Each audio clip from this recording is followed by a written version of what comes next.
Big enough, ain't big enough. This house ain't built for the two of us. Maybe you should take a little peek into the rear view. You could probably get a better view of us. Coming in red hot, going for the gusto. Yeah, going for the glory takes gusto. I think you got the stuff though. When it's cutthroat, hit it like I'm Kobe in a clutch show. If you give me props, good looks. Yeah, yeah, stay up like the good book. I OD on the good beat, trying to make it. Hello. Non, c'était... Ouais, ok, on y va. Bonjour, j'espère que vous allez bien. Aujourd'hui, on se retrouve avec une 370Z. Florian, comment vas-tu? Salut, ça va toi? Je sais rien par politesse. Putain, t'as une putain de poigne. Excuse-moi. On se retrouve aujourd'hui avec une 370Z. Tu viens d'où déjà? Pour nous dire. Je viens officiellement de Froid-Chapelle, je suis pour l'instant sur Chimay mais plus pour longtemps. Vous pourrez me retrouver peut-être sur Foss, ce sera plus possible de me croiser. Et donc voilà, ma nouvelle acquisition depuis 3 semaines. 370Z, un V6 de 3,7 litres. C'est la grande sœur de la 350 qui était le 3,5 litres du coup qui a été réalisé pour celle-ci. Et c'est aussi le même bloc que la GTR qui a été réalisé en 3,8 litres. Il parle bien en fait, je dois rien dire. Tu veux continuer? On l'écoute. Qui a été réalisé en 3,8 litres et biturbo. Voilà, qui en fait une voiture qui arrache, mais l'Atmo, c'est un moteur vraiment très couplé pour celui-ci. L'Atmo est vraiment exceptionnel. Ah ouais, et pour l'avoir essayé juste avant, c'est dingue le son qu'elle a. Donc, et alors quand tu viens monter dans les tours, c'est là vraiment que tu entends le son de la voiture, c'est juste dingue. Donc c'est juste pour rebondir sur ce que tu disais. À partir des 3000, c'est vrai que ça se met à chanter d'une manière assez intéressante. Ouais, vraiment bien. Et du coup, parce que je t'avoue que quand je l'ai conduite, parce que conduite à droite, donc ça c'est faut le dire, faut le stipuler quand même.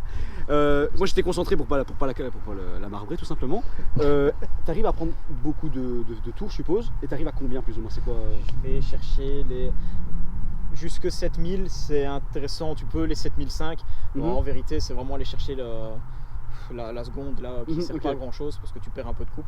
Et de toute façon, t'as ta loupiote qui fait un peu sport là, qui te dit change ton rapport. J'ai même pas vu. C'est que t'as pas tiré assez fort.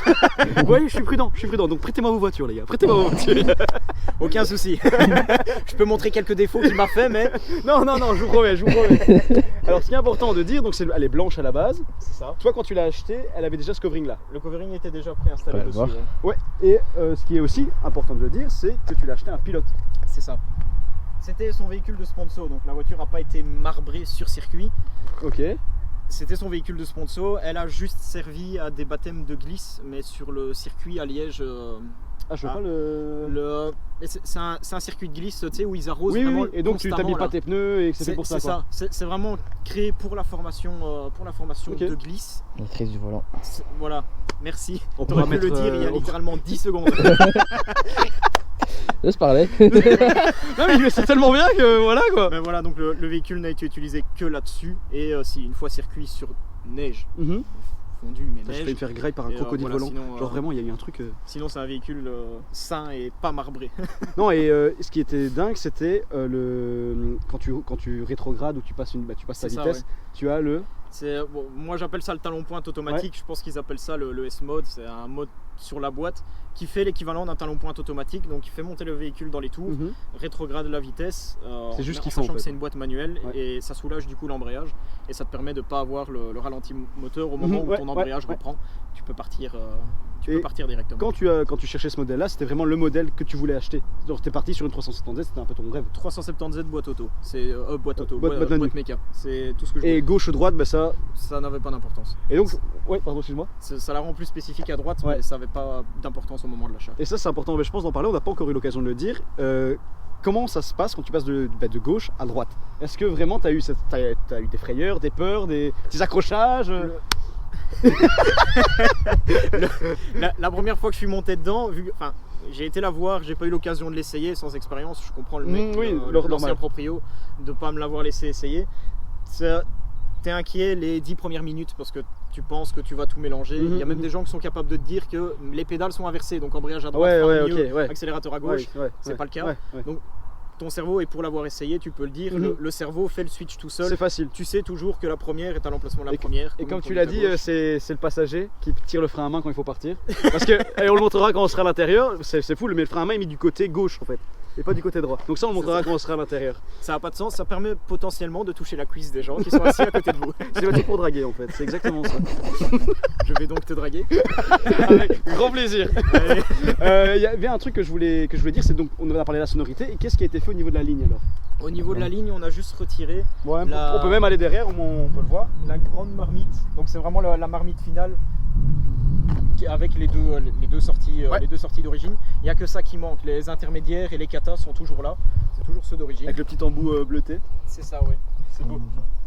Alors tu m'expliquais qu'ici le feu F1, c'est ça, ouais. J'appelle ça, tu vois, tu le laisses tout le temps allumé. C'est ça, c'est l'anti-brouillard. Mais c'est tuning. Ils devraient faire ça comme sur une Supreme K5 où vraiment ça reste allumé et tout, ce serait bien. C'est l'anti-brouillard, mais je le laisse allumer parce que ça rend super, ça ravive un peu. Même quand je suis arrivé, je pense qu'il est allumé. Il est allumé, ouais. Franchement, ça rend vraiment. Tu dis c'est quoi? Tu sais que c'est sportif en fait. Ça l'habille, ouais, c'est ça. Ouais, énorme. Et au niveau de l'essuie-glace, est-ce qu'une petite suppression? Ça va se faire. Ah ça va se faire parce qu'il faut savoir que l'essuie-glace ne sert à rien. Ouais. La vitre arrière est présente, mais tu peux regarder dans ton rétro, tu t'en serviras quasiment jamais. Ouais. La vue est pas du tout adaptée pour s'en servir et l'essuie-glace c'est littéralement dégueulasse sous le coffre. Je pense qu'il n'y a pas d'autre. Mais tout simplement à droite, ici. C'est ça. Ouais. J'ai vu les jantes, je pose la question. C'était pas d'origine, donc des rails, c'est ça? Les jantes c'est les jantes d'origine, mais les pneus non. Okay. On est passé sur des pneus race. Pour une question de faire passer la puissance au sol tout simplement. Parce que, et c'est une voiture du coup qui est faite, que tu vas me dire pour la glisse comme tu l'as dit juste avant, et tu peux être à 50, le fait qu'elle soit très très légère à l'arrière fait qu'elle s'emporte toute seule en fait. Oui, tu viens vraiment de l'expliquer comme c'est le cas en fait, la voiture, le V6, et malgré le fait qu'on soit, le châssis est assez court, on est quand même pas mal centré dans le véhicule, tout le poids est vraiment très très très à l'avant, un V6 pèse forcément plus que mon poids. Mais alors, effectivement le cul est vraiment très très très très. Ouais, en fait tu vas venir poser l'avant de ta voiture et l'arrière va venir suivre naturellement en fait. C'est ça, mais à un point en fait où tu n'es même pas spécialement obligé de décharger l'arrière en donnant un léger coup de frein ou en ralentissant elle se met toute seule quoi. C'est ça, il va vraiment se placer tout seul. Ok. Et est-ce que le fait d'avoir une barre anti-rapprochement, tu sens vraiment que la voiture est raide, même si tu n'as pas pu le faire sans du coup, mais est-ce que tu sens vraiment que la voiture est raide et répond bien en fait? C'est ça, ouais. Ça permet en fait vraiment de pouvoir la placer comme je te dis, comme tu veux, et le fait aussi qu'elle parte toute seule, c'est que tu vas pas sentir ton châssis, ça fait pas bateau. C'est vraiment très très fixe, et une fois que ça part, tu as vraiment toute la bagnole qui part avec. Ça permet vraiment de la tenir et de l'avoir dans des trajectoires vraiment exceptionnelles. Ok, et les suspensions c'est celles d'origine? Les suspensions sont celles d'origine, mais on est passé en ressort-court. Ok, d'accord. Et tu sens une nette différence? Est-ce que toi tu l'as comme ça? Oui. Est-ce que je pourrais pas vraiment. T'en avais pas essayé auparavant? Oui, c'est ça. Ok. En fait, elle a été importée avec les ressorts courts, donc même l'ancien proprio ne l'a pas connue sans les ressorts. Donc là, comme on l'a dit, c'est une voiture qui est du coup volant à droite, et comme tu as pu m'expliquer hors caméra, il y a une différence au niveau des taxes, au niveau de plein de choses. J'aimerais bien qu'on ait une petite discussion par rapport à ça. C'est ça. Alors le fait que ce soit une conduite à droite, ça peut sembler inquiétant et perturbant pour les changements de vitesse par exemple, le fait de devoir le faire avec la main gauche. Après je pense que la plupart des gens ont déjà juste même une fois changé la vitesse pour maman ou je sais pas. Tu vois, on l'a tous déjà fait, et il faut savoir que malgré l'inquiétude que n'importe qui peut avoir, ton cerveau fait le switch tout seul, il sait dans quel sens sont les vitesses, et quelle que soit la main qui le fasse, ça posera pas de problème. Au niveau de la conduite en elle-même, tu dois juste te forcer à réapprendre ta position de route, c'est-à-dire qu'en fait en étant à gauche, tu as toujours une légère vue sur ce qui se passe devant, parce que tu as toujours tendance, même inconsciemment, de décaler du véhicule. Et même tu dépasses à gauche aussi. C'est ça. Là, ce qui n'est pas possible à droite en fait. Si la personne tient à sa gauche, tu peux te décaler, regarder s'il y a quelqu'un, et puis essayer de doubler. Si pas, tu vois que l'arrière de la voiture de devant, et tu as zéro vision sur ce qui se passe, devant. Donc c'est un peu plus délicat pour doubler forcément. Et c'est un peu plus délicat quand tu es sur des routes serrées, parce que tu as le mauvais réflexe de jamais regarder ton rétro gauche, vu que tu n'as jamais été habitué, et donc parfois tu passes très près des bordures. On n'en parlera pas plus, le geste parle de lui-même. Tu as toujours un risque de serrer un peu trop ta gauche encore, malgré ça fait 3 semaines que je roule avec. Je prends encore la mauvaise habitude de serrer. Après sinon t'es mieux mis pour te garer, t'es mieux mis pour tes priorités de droite. Et en général, c'est con, mais les trous sont toujours à l'extérieur de la route, donc Ce serait cool d'avoir justement dans les commentaires des retours sur des gens qui ont déjà pu conduire à droite ou qui ont une voiture avec conduite à droite. Donc comme ça on pourrait avoir un échange et ça pourrait créer la discussion tout simplement dans les commentaires. Et ouais, c'est vrai que comme tu l'as dit, au niveau des taxes, qu'est-ce qui différencie? Pourquoi c'est avantageux aussi de faire ça? Alors le fait d'avoir un véhicule importé dans ce cas-ci d'Angleterre, c'est avantageux dans le sens où déjà on ne paye une taxe CO2 qu'en Wallonie. Du coup, allez, à Flandre. Ce qui se passe pour ce véhicule-ci, c'est qu'on est sur une taxe CO de 2500 €. Ensuite, tout simplement, c'est un V6. Ça oui, tu payes les chevaux, voilà, etc. c'est normal. Le fait que ce soit un véhicule importé amène le fait qu'il n'y a pas de certificat de conformité. Et si vous ne pouvez pas fournir les données CO2 à l'État, qui ne les a pas, c'est un forfait de 700 € au lieu des 2005, en tout cas pour ce véhicule-ci. Donc on paye techniquement que la mise en circulation, la circulation et le forfait de 700. Okay. Donc ça peut être intéressant pour les gros véhicules. Ouais, vraiment, ouais. Et donc voilà, on vous a donné un filon les gars. Dites-nous merci. Dites-nous merci. Exploitez-le. Ce serait intéressant aussi de montrer le moteur. Ouais. Et l'intérieur. Et l'intérieur, mais l'intérieur je pense que ce serait intéressant de le montrer quand on sera à l'intérieur.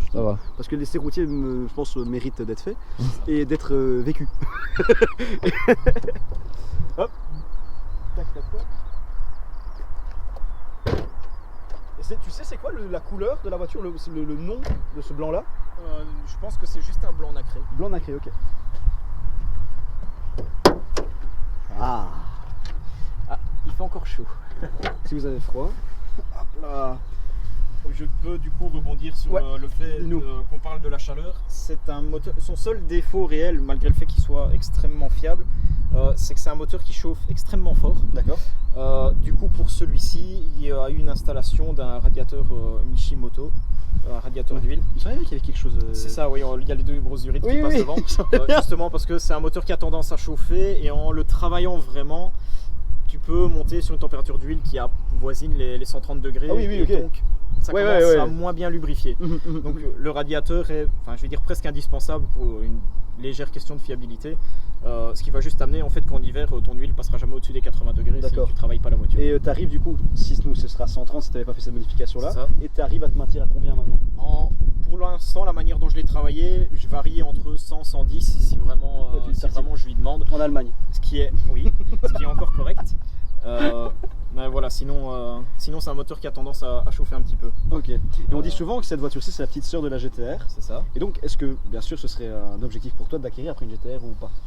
C'est un véhicule que j'aime beaucoup, mais vu l'investissement que ça demande avec sa cote actuelle, c'est un rêve, hein. C'est une très belle voiture et j'adorerais l'avoir, mais c'est pas un investissement que je mettrais si j'ai pas les moyens. Okay. Je me saignerais. Faut pas se mettre l'accord au cou. Ok, d'accord. Et le fait aussi que ce soit un 4 roues motrices, ici c'était en propulsion. C'est ça. Est-ce que justement tu serais faire cette transition là ou pas? Et est-ce que tu as envie de le faire en fait?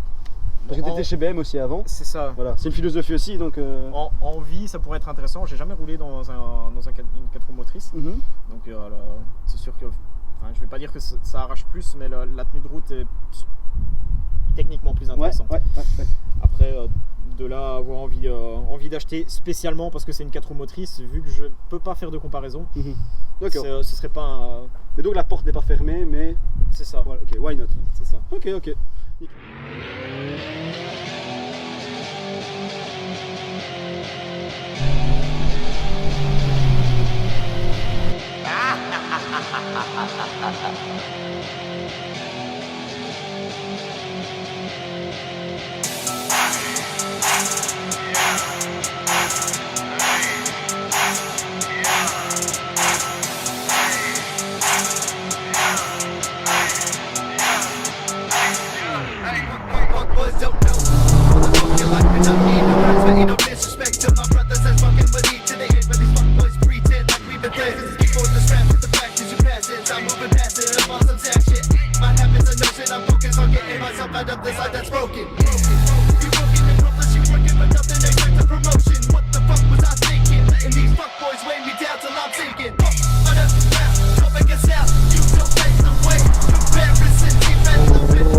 retrouve à l'intérieur, j'ai envie de dire maintenant presque comme à l'habitude en fait. Alors Florian, merci beaucoup. Merci beaucoup pour l'occasion que tu nous donnes de pouvoir filmer une 370Z. C'est toujours un plaisir. Alors déjà la première sensation, je me retrouve à gauche. Hein. Là normalement je suis censé conduire. Et comme tu me disais, il manque quelque chose en fait. Il manque quelque chose pour se tenir, pour... tu sais, c'est vide. C'est ça, les gens ont besoin de s'agripper à quelque chose. Du coup, un volant pour bébé pourrait faire l'affaire. C'est un truc que je peux me maintenir. Alors ici, on va aller sur le boulevard de Mons. Donc plusieurs personnes le connaissent et savent que c'est un endroit où beaucoup de gens respectent la limitation de vitesse. Bien sûr. Et pourquoi on va là? Pas pour enfreindre la loi, c'est juste pour entendre le V6 dans les tunnels. Donc voilà, je sais pas si vous vous rappelez du moment, la vidéo on avait été avec Arthur, avec la Golf 7, avec le, je sais pas si tu l'avais vu, avec le pop, Je peux pas regarder, non. un pop monstrueux. Donc ici, ça va bien rendre normalement, donc hâte de voir ça maintenant. Donc ici à l'intérieur, qu'est-ce que tu aimes et qu'est-ce que tu n'aimes pas? La seule chose que j'aime pas en vérité, c'est l'écran central, tout simplement parce que je pense que c'est la seule pièce de l'intérieur qui a mal vieilli. Ouais. Si pas, t'as juste toutes les infos ce qu'il faut. T'as vraiment le compteur de tours en plein milieu qui fait vraiment très sportif. Ouais. T'as l'impression d'être dans une moto en fait. D'accord. T'as l'impression, t'as ta vitesse, ton compte tour, ton essence, c'est tout ce dont t'as besoin. T'as tes 3 manos, celui pour l'heure ne sert pas à grand chose, mais en cas de turbo, tu peux mettre une pression de turbo à la Ouais, place de t'as l'heure. déjà l'emplacement. C'est vraiment la seule chose que je peux regretter. Si pas, voilà, enfin, t'as les boutons siège chauffant, vraiment tout est à portée, très simple, ça a très bien vieilli, sauf cet écran. Sur cet écran. Et donc quand tu dis qu'il a mal vieilli, tu dirais quoi? C'est la qualité, c'est l'image? Faut savoir que le véhicule est de 2010. Pour une conception GPS de 2010, c'est très décevant. D'accord. Par rapport à ce qui a déjà été sorti. Et enfin voilà, t'as beau l'impression d'être dans une navette spatiale parce qu'il y a 5 millions de boutons dessus, en vérité c'est vraiment... Il y a véritablement que l'écran, la console là comme ça en elle-même, en alu brossé, je trouve ça magnifique. Il y a véritablement que... Non, et même t'as ici en cuir, etc. C'est super bien fait. C'est pour ça que je trouve que ça a véritablement bien vieilli. Mis à part l'écran, après c'est mon point de vue, mais je mettrais pas par exemple un Android Play ou quoi dessus à la place. Parce que, voilà, ça fait partie de son jeu. Ouais, elle est dans son jeu. Ouais. Moi, ce qui m'impressionne, c'est le fait. Allez, tu rentres dedans, t'as l'impression d'être dans une voiture de course. C'est ça. Comme tu dis, t'as les manos qui sont là, t'as toutes les infos importantes. C'est ça. Et même le design, quoi. Ouais, et ta grosse barre anti-rapprochement là. Ouais. Juste derrière ton dos. Ouais, non, c'est vraiment. T'es dans un cocon. C'est ça. Et justement, maintenant que je suis dedans, je me rends compte qu'elle est assez raide et précise en fait. C'est ça. Et ça, je sens vraiment. Elle est très confortable. C'est pour ça que je te disais, avec des suspensions sport, en vérité, je pense que je le tenterai pas. Elle est basse avec les ressorts courts, mais moi je trouve les suspensions très bien. Du coup, dans le sens où elle fait pas bateau, mais par contre, moi je pourrais faire 1000 km avec ça pour partir en vacances avec un ami, par exemple, je pourrais le faire. Mais comme tu me disais aussi hors caméra, je sais plus si on l'a dit tantôt, c'est le fait que tu es bien maintenu au niveau des lombaires. C'est ça. Mais ça reste confortable. C'est ça. Tu as vraiment un bon mix. C'est des semi-baquets en cuir et alcantara. Chauffant, toujours bien. Ouais. Ceux qui aiment se faire cuire les fesses, c'est parfait. Ou tu décides de partir au ski et tu mets tes skis au-dessus. C'est ça. Dans la neige. Oh, ça y a un délire. Tu tapes tes skis au-dessus. Ouais. Et tu vois, oh ouais. Avec la voiture sur piste. Oh oui, oh oui. La bonne blague. Alors les amis, nous arrivons sur le boulevard, le ring de Mons ou le boulevard. Et là, je pense que vous l'entendez, le V6.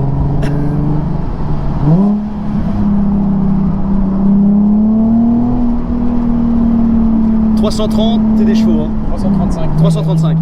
Alors on arrive dans le premier tunnel. Le plus long, bien évidemment.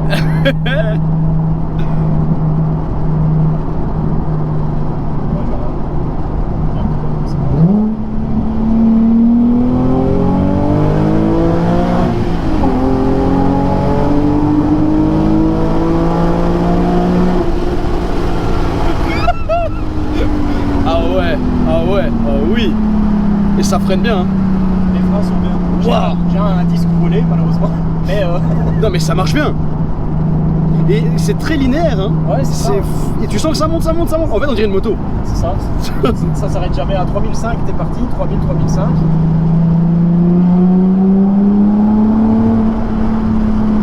Oh, c'est raide, hein.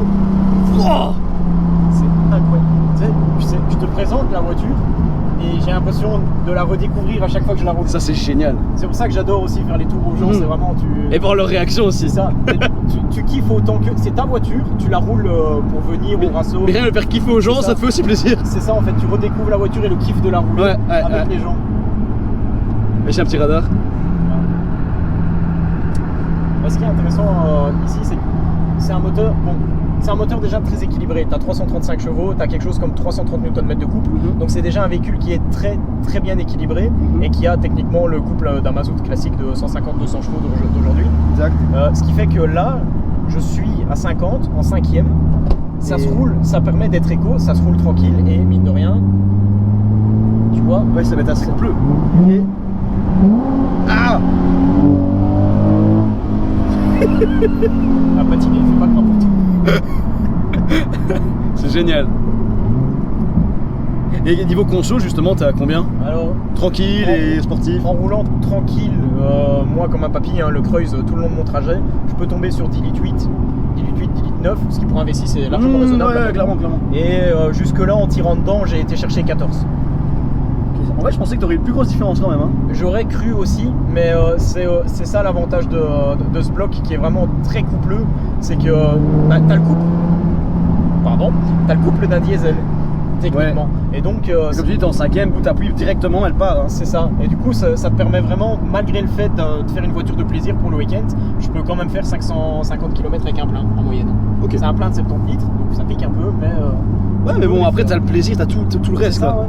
Quand tu l'achètes, tu sais très bien que bon, tu vas pas l'acheter pour faire attention à la conso. Ouais, c'est ça, mais le fait, techniquement, de pouvoir faire attention à ta conso en même temps, pour un véhicule aussi kiffant que ça, t'as tout gagné en fait. Ouais, oui, c'est un bon comment dire, pas une voiture de tous les jours, j'ai envie de dire, mais un bon, purée, j'arrive pas à trouver le terme. Délit loisir, je sais pas comment j'appellerais ça. Ouais, c'est ça. Le dernier pont, au tunnel.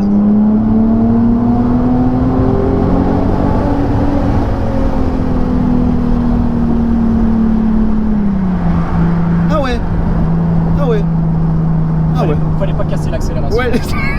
Le tas 35. Oui. Sur une zone 50. Parfait. Bien évidemment. Après, le boulevard ici, c'est vraiment un boulevard où tu as tendance à rencontrer. Ouais, clairement. Là, le premier tour que j'ai offert. Si tu peux aller sur la droite. Que j'ai offert à quelqu'un, là, ici, juste à la montée, ici exactement. Ouais. Ça tombe bien, c'est le moment. Il y a une GTR qui est arrivée. Une grise. Qui traîne souvent ici, une grise là. C'est un gars d'ici. Elle est incroyable. Un peu rabaissé comme ça. C'est ça. Ouais. Je l'ai chauffé juste à l'entrée du tunnel et puis on est parti. Ah ouais, ok. Et en tout cas, moi j'ai envie de te dire un grand. Il n'y a pas assez de grand. Merci. Avec le plus grand des plaisirs. Franchement, vidéo incroyable. J'espère qu'elle va vous plaire. J'espère vraiment que vous voyez qu'on y a mis du cœur hein. et des émotions. Et la 98. Ici sur la droite, tu peux aller. Et la 98. Donc je te serre la main. Merci beaucoup. Aucun souci. Et ce serait chouette de pouvoir la filmer quand tu as fait toutes tes petites modifs, genre niveau covering, tu voulais améliorer, voilà.